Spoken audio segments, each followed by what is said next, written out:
Zhu Zhi was a military general and politician who served the first 3 generations of Wu. He was known for his good moral conduct, not just towards his parents, but also outside the home as to bring his family a good reputation.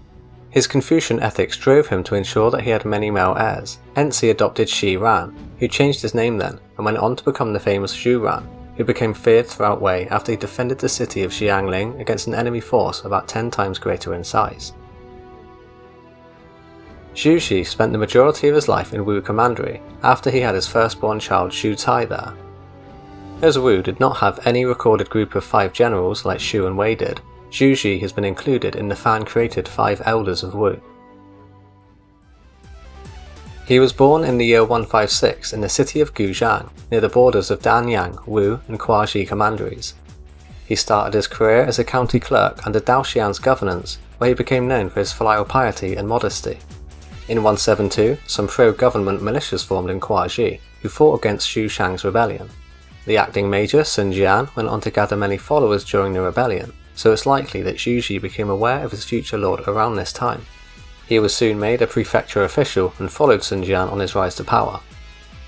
Sun Jian gained even more influence around Xiapi during his time as magistrate of Guangling Commandery, so even though he's not specifically recorded in the Yellow Turban campaign or the Liang province campaign, Zhu Zhi may have been one of the young men Sun Jian brought along with him.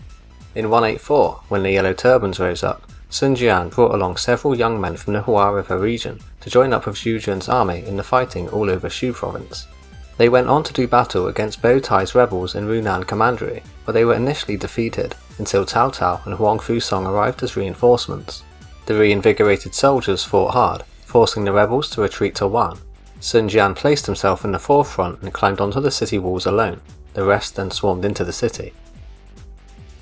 After this, they made their way to the northern frontiers to help fight against the Liang province rebels. Dao Xian insulted the Grand Commandant Zhang Ren's leadership, but Sun Jian and Dong Zhuo shared the same sentiment. They were unable to press any advantage for a while, so Sun Jian was reassigned as the administrator of Changsha to deal with another new large-scale rebellion. In 188, Zhu Zhi was promoted to a major by Sun Jian and led armies on the attacks into Changsha, Lingling, and Guiyang. He displayed great skill in executing tactics successfully, so was promoted once more after his victories. He continued to follow Sun Jian under Yuan Shu's authority during the anti-Dongzhuo campaign. In 190, their army was a mere 90 li away from the capital when Dongzhuo set fire to it. Upon entering the city, Zhu Zhi was made a colonel, then given a special command to lead a regiment of cavalry to Shu province to reinforce its governor Dao Xian in the fight against some remnant Yellow Turban rebels. Dao Xian had returned to Shu province earlier, where he quickly claimed control over Yang province too, but showed no real ambition in his expansion. Sun Jian died in battle the next year, after Yuan Shu sent him to attack Liu Biao. Zhu Zhi continued to support the Sun family line, by bringing Sun Ce to also come and serve under Yuan Shu. As Sun Jian had served Yuan Shu well, he thought Sun Ce would be taken care of and looked after. After some time though, Zhi realized Yuan Shu was not competent in politics or of a good character. He encouraged Sun Ce to head east and move their base there, in order to operate independently. During his time in Shuchun, Zhu Zhi was the protege to the Grand Tutor Ma Midi. He gave Zhu Zhi a bureaucrat status and promoted him to administrate Wu Commandery, a position he would retain for his entire life. Zhu Zhi followed Sun Ce to bury Sun Jian's body at Shu'er County and relocate Lady Wu here from Lujiang. When Sun Ce arrived, he drew in many talented people. Xu Ran was originally born under the name of Shi Ran 10 years earlier in 181 to an unnamed sister of Zhu Zhi's. As he was the most favoured maternal nephew, and Zhu Zhi was without an heir at the time, Sun Ce granted him permission to have Shi Ran relocated to Wu to be adopted after he changed his family name to Zhu. The administrator of Danyang was summoned to bring presents for Zhu Ran's family before the ceremony. Then he went on to study with Sun Quan as a young boy, and the two became very intimate. As Zhu Zhi was not once relocated away from Wu, his firstborn son Zhu Cai must have been born here.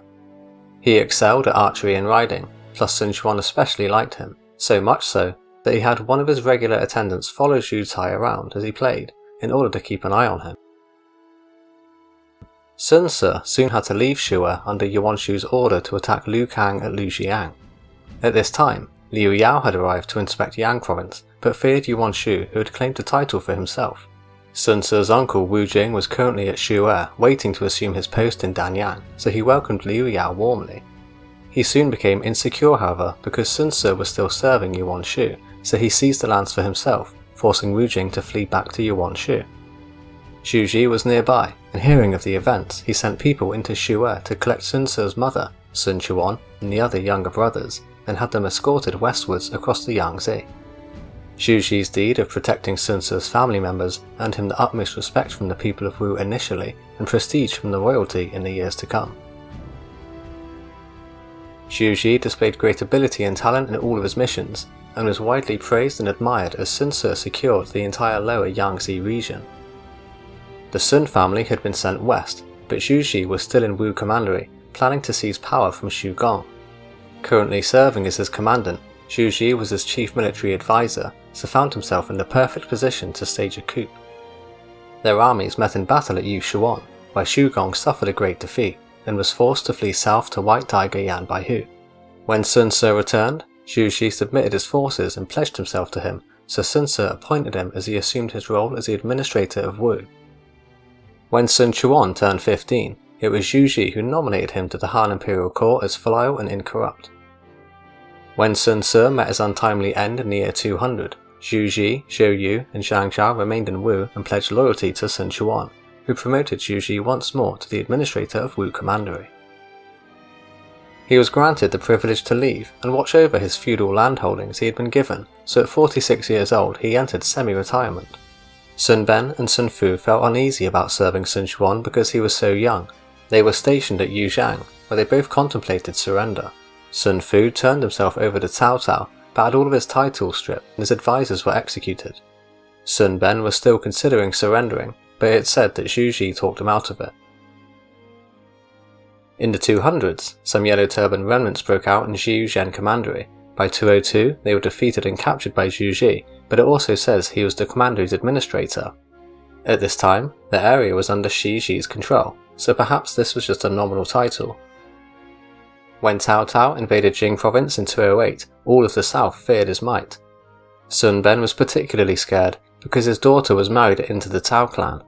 When Zhu Zhi heard about Sun Ben's distress and that he planned to send his son away as a hostage, he went to speak with him and said, Sun Jian commanded upstanding troops to punish the traitors. Righteous soldiers everywhere praised him, and his achievements ranked throughout the Central Plains. Sun Ce then continued his legacy, settling 6 commanderies. He was so friendly with you and the other lords in how he petitioned to the court, asking if he may split up the area so each general can establish themselves. He was the honoured champion of the entire clan, and from far and near, all looked up to him. Add to that Sun Quan, who is both acutely discerning and possesses divine martial prowess. He inherited the great undertaking, united heroes, and now the army is flourishing while the state prospers. This is why everyone knows Liu Bei has come from afar and begs for our salvation. I have heard rumours on the road heading west that you have an unusual inclination which very much startled me. Remember, the Central Plains are desolated. In some places there are no settlements or even signs of life. Cities and towns are vacant, while the roads are littered with the starving and the dead. Cao Cao obstructs loyal soldiers, overturns the Han dynasty, and displaces the young emperor. The common people don't know where to turn to. Outside, scholars are sighing, and inside, women are complaining. His military forces are increased, but he has no farmers, so they suffer famine. With the condition of his state, how can he possibly cross the river and find any advantage against us? With things as they are, would you really want to betray your own flesh and blood and disregard a foolproof plan? To cut the flesh of those with the same spirit and entice the mouths of tigers and wolves, all because of a single daughter? Think it over and change your plans. After having his deep discussion with Zhu Zhi, Sun Ben's mind was put at ease and he ceased to worry, going on to participate in the Battle of Red Cliffs. Zhu Zhi participated in attacks against the Baiyue tribes to the south and east. They were known for their body tattoos, fine swords, short hair and naval warfare. Zhu Cai was given the rank of Colonel of the Firm Guard due to his father's accomplishments. He had his own command of men who accompanied him and his father on their campaigns, where he repeatedly earned merit. Some locals from his hometown thought he would soon forget all about them due to the glory and many honours he was getting whilst he was still young. He sighed and commented, "Earlier I became an officer. I had thought that by serving in the vanguard jumping on a horse and trampling the enemy would be sufficient to gain renown. I had no idea that the locals would follow in my footsteps and comment on my deeds. Zhu Cai thereafter changed and became more respectful. He would pay better attention when he hosted guests, shunned wealth and virtue, and worked a lot harder from here on without expecting greater compensation or payment. By the time he started studying military law, his reputation had grown to the point that his name was heard near and far. As the years went on, Zhu Zhi became loved and respected by Sun Quan. In 222 he was enfeoffed and offered kingly gifts such as a golden seal, but he refused to accept greater holdings or positions. Even after he became king, Sun Quan would still meet with Zhu Zhi in person and hold feasts in his honour. Great favour and respect was always shown to him, so much that his attendants received special gifts and face-to-face meetings with superiors.